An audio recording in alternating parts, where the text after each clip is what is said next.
오늘 말씀도 여러분은 많이 들었던 말씀이에요. 너희는 세상의 소금이니 라고 표현을 합니다. 여러분 보고 소금이라고 표현했습니까? 이게 너희는 이라라는 말은 대명사거든요. 그런데 여러분 한번 보세요. 팔복이랑 이어져서 나오는 말이에요. 근데 너희는 이라라는 말이 쓰여지는 포인트가 있어요. 어디냐면 여러분 한번 보세요. 팔복에서는 너희는 이라는 말은 거의 쓰여지지 않고 그들의 이런 말을 많이 씁니다.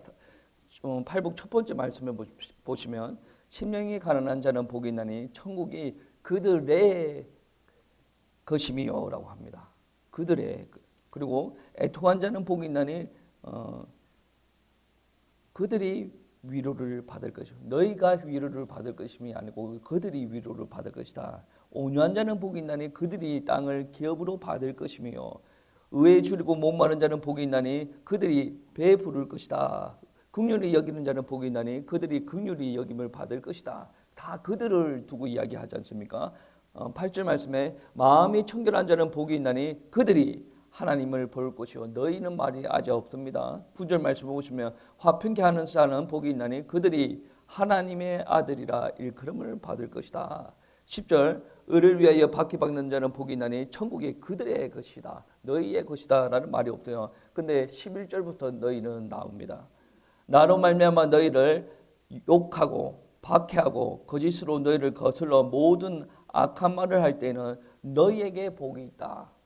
이 너희라는 말이 새로운 메시지가 이어지기 전에 그리고 새로운 말씀의 마무리 되는 부분에 너희라는 말이 들어가 있는 거예요. 이어지는 부분이기도 하고 어떻게 보면 그들을 이야기했다가 너희는 이라라고 이야기하는 것은 특별한 뭔가를 지칭하고자 하는 말씀이 있다라는 뜻입니다. 그래서 어떻게 보면 너희는 이라라고 이야기했을 때부터 약간의 느낌이 우리가 느끼는 뉘앙스가 좀 달라지기도 합니다. 12절 말씀에 기뻐하고 즐거워하라 하늘에서 너희의 상이 큼이라.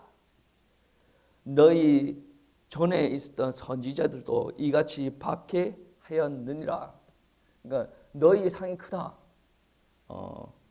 너희의 선조들도 박해를 받았다라고 이야기하죠. 그들이라고 이야기를 하면 내가 속한 것 같지 않은 뭔가 조금 대상이 좀 불특정되어져 있다.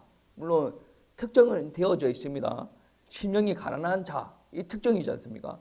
그 특정된 사람이 그들 안에 들어가는 거죠. 근데 그들보다 더 특정된 너희는 이라는 표현 쓰죠. 그러니까 너희는 소금이다라고 표현할 때는 앞에 나왔던 심령이 가난하고 애통하고 온유하고 화평케 하고 박해받는 이런 모든 것을 다 배움에 신앙의 연단이 있는 특별한 사람들에게 하는 말입니다. 다르게 이야기를 하면 어떻게 보시면 이제 목회자 그룹이 되어질 수도 있고 영적으로 엘리트 그룹이 되어질 수가 있어요. 그러니까 뭐 교회 간다라고 해서 모든 사람이 소금이고 비치고 되는 게 아니란 말이에요. 이 앞에 나왔던 모든 것을 인내와 고통으로 말미암아 연단이 되어지고 영적으로 성숙한 그리스도인에게 전달하는 말이에요. 그래서 우리에게 소금이라고 표현하는 것은 하나님께서 우리에게 어마어마한 기대치를 가지고 이렇게 말씀하신다. 왜? 세상에서 소금의 역할을 하라는 거죠. 이거는 소금의 역할을 하면 좋겠어라는 게 아니에요. 세상에서 소금의 역할을 감당을 하라라는 거죠. 물론 오늘날도 소금이 귀합니다. 일본에서 이제 원전 오염수를 방류할 때 저희 아파트에서도 막 소금을 포대자루로 이렇게 사가지고 가는 아줌마들을 봤어요. 이 소금이 없으면 우리가 생명을 유지할 수가 없는 거죠. 왜 그러냐? 우리 몸에도 소금이 있어야 되는 거니까. 근데 오늘날뿐만이 아니라 고대 시대에도 소금이 중요했어요. 헬라 시대에서는 소금을 보면 이제 신성한 것이다라고 생각을 했고 로마 시대에도 소금이 중요했어요. 그래서 군인들한테 월급을 줄 때 소금으로 대신 주기도 했어요. 그래서 일을 할 때 뭐 자기 월급을 월급을 받은 만큼 일을 제대로 못하는 사람들을 보고 소금만 또 못하는 사람이다 라고 표현을 하기도 했습니다. 그만큼 그 시대 때 옛날에는 소금이 중요했다라는 말이고, 오늘도 세상에서 너희는 소금이다 라고 표현을 했을 때, 아, 소금의 역할이 그만큼 귀중한 것이구나 라고 인지할 만큼 오늘날도 소금이 중요한 역할로 우리한테 주고 있는 거예요. 여러분 한번 보세요. 날 생선을 잡으면 뭐 염장을 우리나라에서는 많이 하지 않습니까? 소금을 쳐요. 소금을 치면 어떤 일들이 일어납니까? 소금이 스며들어요. 왜 스며듭니까? 소금은 건조한 거거든요. 물론 물기도 좀 있습니다만 생선에 비해서는 엄청 건조해요. 그렇게 생선의 촉촉한 그 살 위에 소금을 올려놓으면 소금이 녹아내리면서 그 생선 안에 들어간단 말이에요. 생선 안에 들어가면서 어떤 역할을 합니까? 맛을 내기 시작합니다. 짠맛을 내기 시작하고, 그리고 가장 큰 일을 하죠. 그 염장을 하는 큰 목적이 무엇입니까? 생선이 썩지 않게 하는 기능도 있지 않습니까? 그리고 불필요한 불순물을 배출한다라는 그런 의미도 있어요. 그러니까 방부제 역할도 하고, 또 불순물을 배출하는 역할도 하고, 그리고 우리 인간의 몸에서는, 혈액 안에서는 소금이 꼭 필요한 일들을 감당을 한다라는 것을 우리 성도님들 다 알고 있죠. 여러분, 오늘 말씀해 보시면 설탕도 귀해. 근데 설탕 이야기를 하지 않고 소금의 이야기를 했단 말이죠. 그만큼 소금의 특징을 가지고 우리가 이 땅에서 살아나야 된다. 교회에 오고 가고 하는 대충 그런 사람들이 소금이 아니라 정말로 하나님의 말씀 안에서 연단을 받고 영적인 성숙한 사람이 설탕이 아닌 소금이다. 여러분, 세상에 나갔을 때 여러분 소금의 역할을 감당을 해야 되는 거예요. 왜 그러냐? 여러분, 세상에 나갔을 때 세상 사람들이 여러분한테 기대하는 바가 있어요. 뭐 입에 발린 말, 그런 사탕처럼 달콤한 말, 이거 사람들이 원하지 않습니까? 그리고 자기들이 이렇게 원하는 바가 있는데 우리는 그거를 따르려면 말씀을 덮어놓고 우리는 그렇게 맞춰줘야 돼요. 그렇게 사는 것을 우리는 설탕이라고 표현을 할 수가 있는데, 하나님께서는 설탕처럼 살아라라고 하지 않고 너희는 소금이다. 소금은 뭐 해야 됩니까? 부패된 세상, 썩어가는 세상에 썩지 않게 하는 거예요. 그러면 우리가 얼마든지 설탕의 삶을 살아갈 수도 있는데 그들은 죄악 때문에 썩어가요. 코에 진동을 할 정도로 썩은 냄새가 진동을 합니다. 그러면 그 썩은 세상에서 우리는 생선 위에 소금을 치듯이 우리는 그들 가운데 살을 비벼야 됩니다. 그리고 나면 그들은 어떻습니까? 설탕이 오면 달달하고 너무 좋은데 소금이 오면 불편한 거예요. 때에 따라서는 죄를 이야기를 하고 부패를 이야기하고 삶을 이야기할 때 그들은 소금의 역할을 하려는 우리들에게 대적을 하기 시작한다라는 거죠. 그런데 여러분, 소금의 역할을 감당하려고 특별히 우리를 구분하여 불렀다라는 겁니다. 여러분, 코를 찌를 정도로 부패한 그 세상 가운데서 우리는 소금의 역할을 감당을 해야 됩니다. 그게 우리의 사명이에요. 왜 그러냐면 하나님께서 우리를 부르신 목적이 있단 말이에요.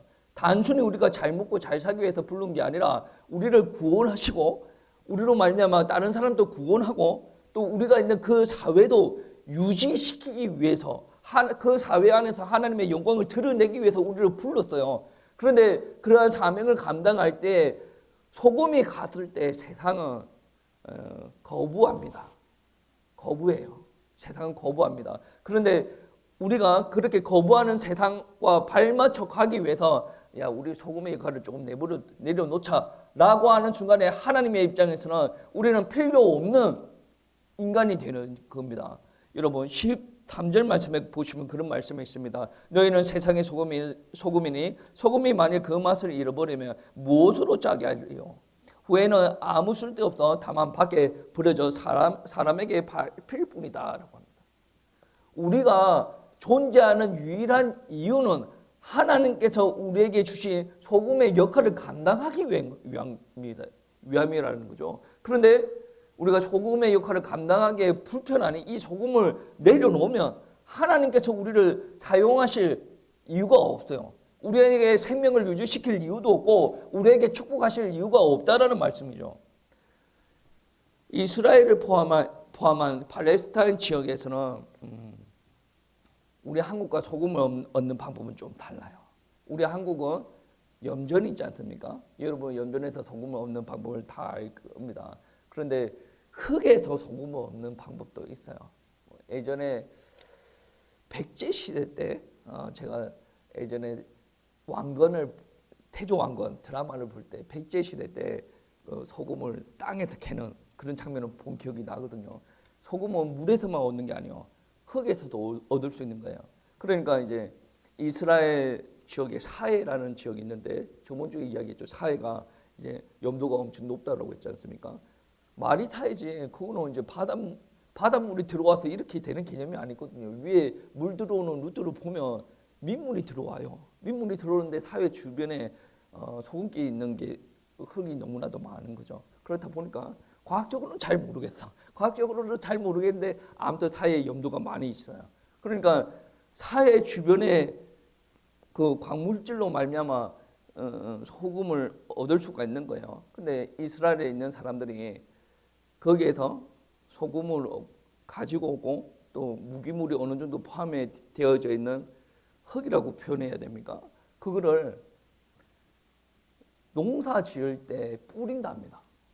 왜 뿌립니까? 소금이란 무기물이 들어가 있는 것을 이렇게 흙으로 갈면 흙이 엄청나게 비옥해진대요. 그래서 농사 짓는 사람들이 우리나라 거름 쌓아두듯이 소금이 들어간 무기물을 이렇게 쌓아둔대요, 밖에. 근데 여러분 비가 오면 어떤 일들이 생기냐면 짠맛을 내는 소금의 그 무더기 안에 짠맛을 내는 소금의 성분이 있지 않습니까? 물이 떨어지면 어떻게 돼요? 녹지 않습니까? 염화 나트륨입니까? 흘러내려. 그러면 모양은 같을지라도 짠맛이 없어지는 거예요. 그러면 농사 짓는 사람들 입장에서는 그게 필요가 없어지는 거죠. 자기가 원하는 목적 안에서는 염화 나트륨이 안에 들어가 있어야 되는데 없어지니 바닥에 버려지는 거예요. 버리면 어떤 현상이 일어나냐면 사람이 밟고 지나가면 땅이 단단해지는 현상이 일어난대요. 그러니까 그거를 밭에다가 뿌리면 더 안 되지 않습니까? 밭에는 이게 뿌리가 잘 내리도록 해야 되는데 땅이 딱딱해지면 안 되죠. 그러니까 사람이 가는 길에 뿌려져가지고 밟히게 한단 말이야. 딱딱해지고 길을 좋게 만들기 위해서 그렇게 한다라는 말씀인데 우리한테도 마찬가지입니다. 우리가 하나님께서 원하시는 의도가 있어요. 목적이 있습니다. 그런데 우리가 하나님께서 원하는 목적대로 살지 못해요. 그런데 하나님께서 우리가 요구하시는 무언가를 그런 일은 없어요.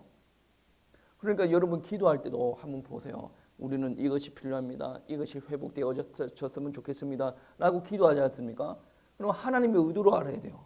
하나님께서 나를 왜 불렀는가? 하나님께서 여기서 나를 왜 세웠는가? 하나님께서 나에게 요구하시는 바가 무엇인가? 이거를 다 없애고 나는 이것이 필요합니다. 라고 기도하는 사람들은 믿음이 아닙니다. 정말 믿음이 있는 사람들은 이 응답이 오지 않더라도 하나님 앞에 나는 충성을 다하겠습니다. 내 일생을 들여서 하나님 앞에 영광을 올려드리겠습니다. 하나님의 전도와 성교가 나를 말미암아 이루어지기를 원합니까? 하나님 나를 사용하여 주시옵소서.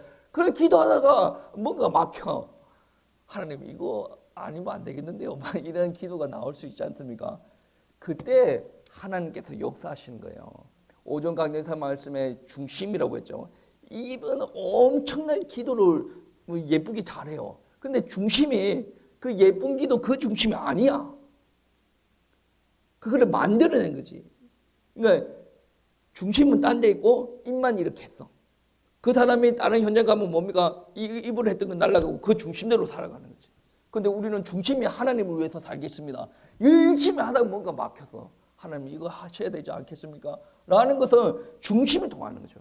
아무리 화려한 말로 이렇게 하더라도 하나님께서는 반응하지 않아요. 중심으로 하나님은 반응하신다라는 것이죠. 여러분, 우리 하나님 앞에서는 여러분은 엄청 귀한 사람입니다. 여러분은 하나님의 부르심에 맞게 살아야 됩니다. 왜 그러냐면 다른 사람들은 그렇게 살 수가 없어요. 하나님의 영을 받은 사람들도 아니고 하나님의 말씀을 받은 사람들도 아닙니다. 소금은 어떻습니까? 소금은 의에 됐던 고기와 부딪혀야 돼. 그리고 비린내를 받아들이는 게 아니라 비린내 썩어져가는 그런 부패된 냄새를 죽이는 일을 해야 됩니다. 그 말은 사람은 고기와 부딪혀서 녹아드는 것 같이 문화와 부딪혀서 가야 돼요. 그래서 교회가 우리 교회 안에서만 예배드리고 밖에서 안 나간다는 것은 이거는 교회의 역할을 완전히 상실한 거예요. 교회 안에서만 할렐루야 그러고 직장 현장에 가서 10원짜리 개 뭐 이렇게 완전히 교회의 소금의 역할을 감당을 할 수가 없는 거예요. 그러니까 소금이라는 것은 세상과 부딪혀야 되고 맛을 잃지 않아야 됩니다. 우리 교회도 우리 성도님들도 세상과 부딪혀야 돼요. 맛을 잃지 않아야 돼요. 하나님께서 요구하시는 것을 맛을 드러내기 위해서 하나님께서 요구하시는 것을 이루어 나가야 됩니다. 예를 들어서 우리가 영적인 지식 얻는 일에 게을리 한다. 아니면 거짓 교훈을 채택하여서 죄악을 비판하기를 등한시한다. 그리고 거짓 교훈을 받아들여서 우리가 내가 유익한 대로 살아간다. 아니면 하나님의 말씀을 내가 듣고도 실천하지 못하고 있다. 이런 것은 다 무엇입니까? 세상 가운데 우리가 살아가야 되기 때문에 우리가 소금의 기능, 맛이라는 것을 놓고 가겠다는 거죠. 나는 내가 원하는 대로 가겠어. 소금의 기능은 없어져요. 그러면서 왜 하나님의 역사를 바라는 겁니까? 잘못된 거 아니겠습니까? 지극히 상식적인 거 아니에요. 하나님께서는 여러분을 축복하시는데 다 이유가 있어요. 그런데 그 이유를 내가 망각을 하고 살아가네요. 그러면서 하나님 앞에 이걸 자꾸 달라고 합니다. 이거는 뭔가가 잘못된 거 아니겠습니까? 이거는 설교를 듣든 안 듣든 이거는 지극히 상식적이에요. 그냥 무조건 교회 오면 하나님 앞에 기도하면 하나님께서 응답하십니다. 틀린 말은 아닌데 100점짜리는 아닙니다. 우리 성도님들 밖에 버려져서 밟히지 마세요. 밟히는 애들도 나름 그에 따라 뭐 역할을 하는 것 같긴 한데 하나님께서 밟히려고 우리를 밟게 하려고 우리를 소금으로 부른 건 아니에요. 소금의 역할을 감당을 하기 위해서 우리를 불렀다. 그러니까 소금은 소극적으로는 어떤 기능을 감당을 합니까? 썩지 않게 하려고. 우리가 있는 사회를 유지시키려고. 제가 예전에 아는 형님을 통해서 어떤 이야기를 들었냐면 요즘 서울에 있는 명성교회가 비난을 많이 받고 있는데 명성교회가 엄청나게 대형교회죠. 제가 알기로는 한 달에 헌금이 40몇 억인가? 일주일에 헌금이 40몇 억인가? 좀 잡을 수 없어 대형교회들은. 아무튼 그리고 뭐 추수정 60분 같은 데 보면 명성교회 부동산이 전국에 막 퍼져 있고 저는 그거 보고 뭐 하나님의 축복일 수도 있지 그거 가지고 뭐 부동산이 퍼져 있는 게 나쁜 건 아니지 않습니까? 그런데 명성교회 김사만 목사님입니까? 지금 나쁜 이야기 하려고 하는 건 아니고 그분이 부교육자로 있다가 이제 쫓겨난 것 같아요. 그래서 갈 데가 없어가지고 버스를 타고 아들내미 들이죠. 데리고 이렇게 한참 동안 도는데 서울바닥에서 내릴 동네가 없는 거야. 마지막에 어디에서 내리냐면 버스 종점에서 내리게 된 거예요. 버스 종점에서 더 이상 있을 이유가 없잖아요. 그리고 그 사람들을 김사마 목사님을 내보내야 버스 운전하는 사람들도 퇴근할 거 아니에요. 내보냈어요. 그런데 갈 데가 없어가지고 거기서 개척을 했네요. 근데 개척을 하니까 먹을 것도 없고 좀 상황이 그렇지 않습니까? 그래서 김사만 목사님 큰아들이 병원도 못 가보고 죽는 일이 벌어집니다. 그런데 이제 하나님의 은혜로 교회가 이제 크게 서는 거죠. 요즘에 비판을 많이 받기도 하는데 그 교회에 십자가가 2개 있습니다. 이렇게 십자가 2개. 십자가 2개 있는 이유가 뭐냐면 두 손 들고 기도하라는 거죠. 제가 아는 형님과 그 교회는 한 3, 4부, 5부까지 새벽 설교가 있었던 것 같은데 첫 번째 설교를 이제 듣게 되었는데 그때가 4시 간 넘었을 때 할머니들이 흰머리가 허연 할머니들이 와가지고 저는 추워가지고 밖에서 계속 들었으니까 추워가지고 이렇게 했는데 성전에 문이 안 열렸어. 부목사가 빨리 안 와가지고 문을 안 열었단 말이야. 근데 할머니들이 그 앞에서 두 손 들고 다 찬양을 하고 있단 말이야. 야, 남들이 명성교회 욕을 하든 말든 그 교회는 될 수밖에 없는 거예요. 그렇게 기도하는 사람들이 많은데 안 되는 게 비정상 아니겠습니까? 뉴스에서 아무리 명성교회 뭐라고 해도 물론 목사님이 좀 실수를 하더라도 은혜가 좀 있다. 저는 그렇게 생각이 되어집니다. 여러분,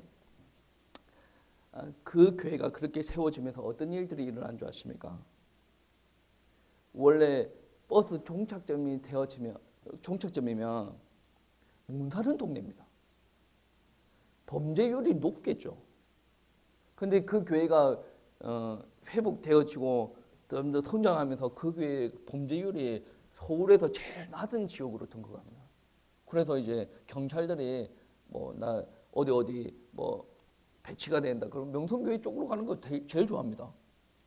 그 교회 주변에는 범죄율이 거의 없대요. 이발소 하더라도 명성 이발소, 바게트 하더라도 명성 바게트, 도서관 하더라도 명성 도서관. 그렇게 해가지고 가는 거예요. 물론 좀 안 좋은 점도 있는 것 같기는 한데 아무튼 그렇게 가는 거예요. 복음이 전하여지면 현장에서 그런 역사들이 막 일어난다는 거죠. 아니 한국에서 남자들은 새벽기도 안 가려고 막 그렇게 하는데 명성교회 저는 가보니까 2번 정도 예배를 드렸던 것 같아요. 머리 허옇게 된 아저씨들이 양복을 입고 와. 새벽기도 들고 바로 가려고 직장 가려고 그렇게 옵니다. 그것도 정말 큰 은혜라고 저는 생각을 합니다. 뭔가를 체험을 했다는 거죠. 뭔가를 봤다는 거죠. 그러니까 소금의 역할을 하는 사람들도 뭔가를 체험이 되어줘야 된다는 거예요. 그냥 무조건 나는 소금이야. 소금의 역할을 해야 돼. 그게 아니라 이미 나에게 그런 일들이 일어나야 돼. 소극적으로는 우리 사회 유지가 되어지는 게 소금의 역할의 소극적인 기능이긴 한데 적극적으로 뭐예요? 이미 부패되었던 나의 심령이 하나님의 은혜로 말미암아 썩어져 있던 내가 회복이 되어져 가는 게 적극적 의미가 돼요. 여러분, 단순히 유지가 아니라 하나님께서 우리에게 요구하시는 바가 무엇이냐면 변화해요. 내가 변화가 되어지고 우리 삶의 현장에 변화가 되어지는 게 하나님께서 요구하시는 바다. 이게 우리 소금인 우리에게 요구하시는 바다라는 것이죠. 그리고 오늘 말씀해 보시면 너희는 세상의 빛이다 라고 이야기를 합니다. 왜 빛이다 라고 이야기를 하냐면 우리는 아담이 범죄함으로 말미암아 하나님의 빛을 잃어버렸습니다. 그리고 영적으로 어둠 속에 갇혀져 있습니다. 다르게 이야기하면 사망의 그늘에 앉아있다라는 것입니다. 그들도 회복해야 되지 않습니까? 누군가 빛을 보여줘야 됩니다. 누가 빛을 보여줍니까? 하나님께서 계속 빛을 보여주시는데 그들은 하나님을 떠나 있기 때문에 그 빛이 하나님인지 모르고 살아가는 사람들입니다. 그래서 영적으로 성숙한 하나님의 말씀 받아들인 하나님의 자녀된 우리들이 빛을 증거하는 일들에 앞장을 서야 된다는 것이죠. 14절 말씀에 너희는 세상의 빛이라 산 위에 있는 동네가 숨겨지지 못할 것이요. 여러분, 산 위에 무슨 동네가 있어요? 산 위에 전기가 들어가면 어두컴컴하더라도 빛이 잘 나올 거지 않습니까? 만약에 전기가 안 들어간다라고 했을 때는 촛불을 켜줘. 그 밤에 캄캄한 밤에 촛불 하나 그 빛이 온 사방을 비출 수 있지 않겠습니까? 빛은 감출 수가 없는 거예요. 여러분, 하나님께서 우리에게 소금이라고 했을 때 이유가 있어요. 빛이라고 했을 때도 이유가 있다. 빛은 절대로 피할 수가 없다. 거부할 수는 있는데 우리가 빛이라는 존재 자체를 피할 수가 없다. 그리고 빛은 사람에 의해서 계속 전달이 되어진다라는 의미가 있죠. 여러분 한번 보세요. 16절 말씀에 이같이 너희의 빛이 사람 앞에 비치게 하여 우리의 역할을 사람 앞에 비치게 하는 역할이 되어진다는 것이죠. 여러분 안에 빛이 있으면 비치게 하는 일을 감당을 하게 되어진다는 겁니다. 여러분 안에 생명이 있으면 생명을 다시 낳는 일들을 감당을 하게 되고 여러분 안에 빛이 있기 때문에 그 빛을 드러내는 일들을 감당을 할 수가 있다는 것입니다. 그래서 여러분 교회 안에서 은혜 충만함을 받았으면 그러한 상태를 가지고 현장에 나아가야 된다는 거죠. 교회 안에서는 은혜를 받아요. 근데 직장에 가서는 똑같은 모습으로 돌아가요. 집에 가면 똑같은 모습으로 돌아가요. 그래서 집에서 소금이 안 뿌려지는 거고 빛이 정파가 안 되는 거고 직장도 마찬가지입니다. 직장에도 썩은 내가 진동을 하는데 내가 소금의 역할을 감당을 못해요. 그 안에 다 덮여 있는데 내가 빛의 역할을 감당을 못하게 되어진다는 거죠. 여러분 사도행전 말씀해 보시면 스데반 집사가 유대인들을 대상으로 선교를 합니다. 설교를 해요. 어떤 내용이냐면 예수님이 그리스도다라는 설교를 합니다. 그 설교를 들었던 유대인들이 어떻게 합니까? 돌멩이를 집어 던져가지고 스데반을 죽게 만드는 거죠. 근데 그 장면들을 보면 어떤 이야기가 있냐면 그의 얼굴에 천사의 얼굴처럼 빛이 났다라고 이야기합니다. 우리가 스데반한테 물어보지 않는 이상 스데반 네가 네 얼굴에 빛이 났느냐라고 물어보지 않는 이상 스데반이 알고 있었냐 모르고 있었냐는 알 수가 없죠. 근데 그는 아마 모르고 있었을 가능성이 있을 수도 있을 것 같아요. 여러분 그의 얼굴에 천사의 얼굴처럼 빛이 났다라는 것은 그가 하나님 앞에 빛이 나게 해주세요라고 기도해서 빛이 난 게 아니에요. 하나님께서 원하시는 삶을 살아가고 물론 돌멩이를 맞는 그 위치에 있지만 하나님의 뜻이 그 가운데 있기 때문에 온전히 순종을 하고 있기 때문에 안에 있는 하나님의 빛이 그의 얼굴을 통해서 드러나는 거예요. 우리 하나님의 백성들이 그래야 된다는 거죠. 우리가 빛을 만들어내서 이렇게 증거하는 것이 아니라 우리에게 있는 빛이 우리 안에 있는 성품의 반사가 되어서 하나님의 빛이 나아가게 된다라는 말씀입니다. 여러분, 그들은 아마 얼굴의 빛을 봤을 거예요. 성경 말씀이 그렇게 이야기를 하니까. 여기서 진정으로 중요한 것은 무엇이냐면 우리가 빛이라는 거죠. 우리가 빛의 자녀다, 빛이다. 그 빛은 뭡니까? 어둠 속에서 빛을 발하게 된다라는 뜻이 있지 않습니까? 우리가 빛이에요. 여러분, 빛은 사람을 통해서 보여지는 부분들이야. 사람에게 보여집니다. 사람에게 보여지려면 어떻게 해야 됩니까? 우리가 빛처럼 행동을 해야 되죠. 우리가 하나님의 가르침을 받았어요. 하나님의 성품을 받았어요. 여러분 하나님의 성품 받았지 않습니까? 성령으로 말미암아 하나님의 성품 받았어요. 물론 지금 점진적으로 완성이 되어져 가고 있지만 하나님의 성품을 받았답니다. 그러면 하나님의 성품을 받고 가르침을 받고 있는데 우리가 사람들한테 그 빛을 보여지려면 어떻게 해야 됩니까? 하나님 앞에 가르침 받고 하나님께서 주셨던 그 성품을 드러내는 일들이 중요하다라는 말씀입니다. 그러니까 여러분의 삶의 모습들이 너무나도 중요하다. 그게 드러나지 않으면 여러분의 빛의 역할을 감당을 할 수가 없다는 거죠. 다른 사람들이 느낄 만큼 빛의 역할을 감당을 해야 됩니다. 머릿속에만 있는 예수 그리스도 말고 내 삶으로 드러나는 일들이 감당이 되어져야 돼요. 때에 따라서는 소금의 역할을 감당하려면 빛의 역할을 감당하려면 혼자 외톨이가 된 것처럼 사람들이 내 주변에 있지 않고 나 혼자 외롭게 사는 것도 때에 따라서는 감당을 해야 된다는 거죠. 여러분 사람들은 알아요. 성령 충만한지 안 한지 그것까지는 모를 수도 있다라고 할지라도 저 사람이 정말 믿구나. 저 사람이 정말 하나님의 성품을 가지고 있구나. 그거 알게 된단 말이에요. 세상 사람들을 평가합니다. 제가 예전에 어떤 이야기 했지 않습니까? 어떤 분이 공장에 면접을 보러 갔어요. 근데 면접을 보러 갔는데 몇 명이 앉아 있겠죠. 이렇게 심사를 하고 막 그렇게 하고 그 하고 싶은 말 뭐예요? 그렇게 물어봤어요. 심사하시는 분이.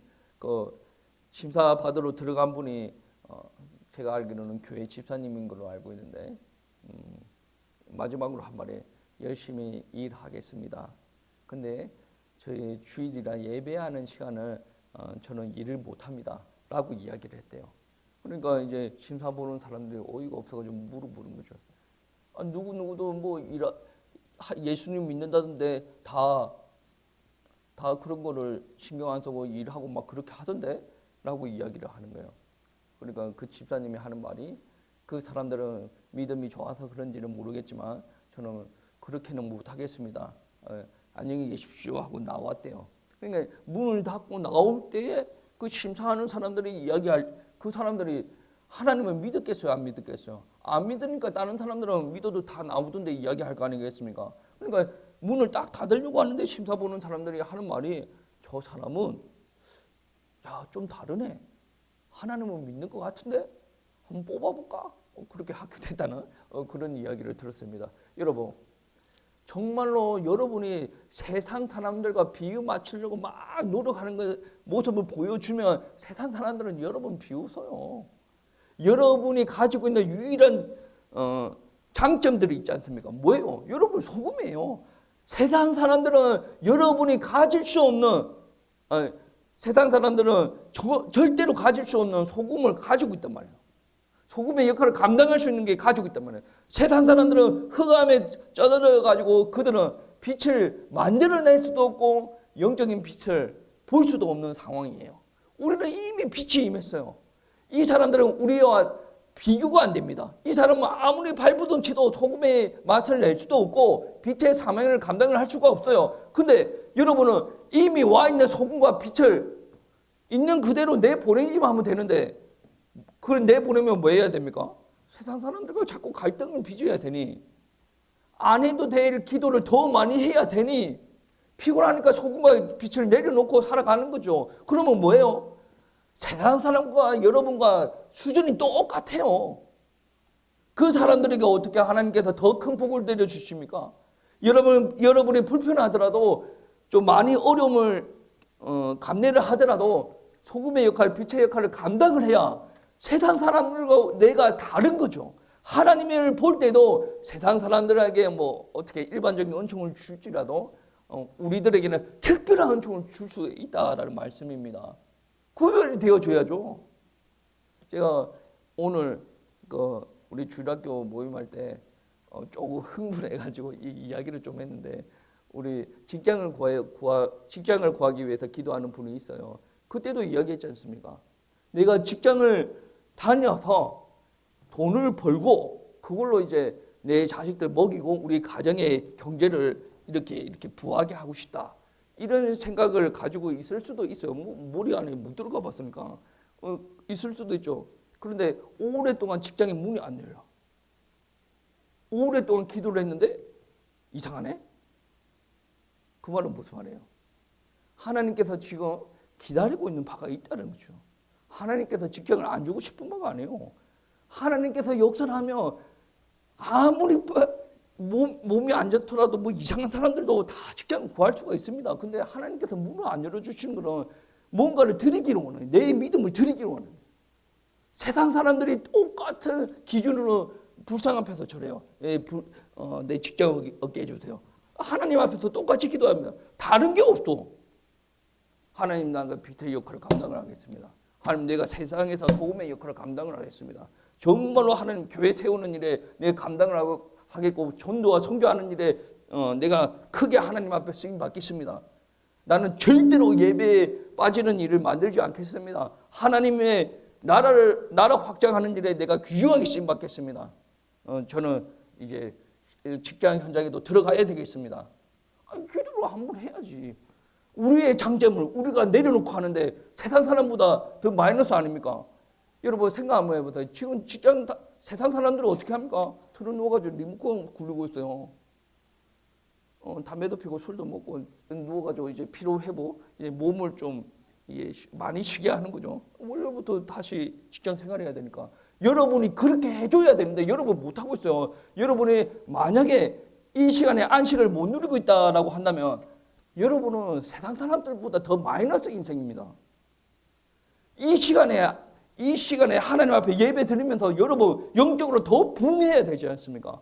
여러분은 어떻게 보면 여기 가만히 앉아있으면 몸이 더 필요할 수도 있는데 하나님의 은혜가 임해야 되지 않겠습니까? 회복되어야 되지 않습니까? 마음에 상처가 있어요. 그 상처도 하나님의 은혜가 임해서 회복되어야 되지 않습니까? 그대로 놔두면 사람이 어떻게 살아갑니까? 회복해야 돼요. 하나님께서 부르시는데 내가 응해야 되는 거죠. 여러분은 세상 사람들과 비교할 수 없는 장점들이 있습니다. 그 장점들을 오늘 본문에서는 소금이라고 이야기하고 빛이라고 이야기를 합니다. 만약에 소금의 맛이 여러분은 열정적으로 하다가 때에 따라서는 소금의 맛이 이뤄질까 말까 합니다. 그러면 하나님 앞에 소금의 역할을 감당을 해야 되는데 하나님 소금의 맛이 이뤄지면 되겠습니까? 그렇게 기도할 수도 있죠. 등잔에 등불에 이제 기름과 심지를 넣고 불을 피워가지고 불이 활활활 타고 있어요. 그러면 활활 타고 있는데 기름은 언젠가는 다 떨어집니다.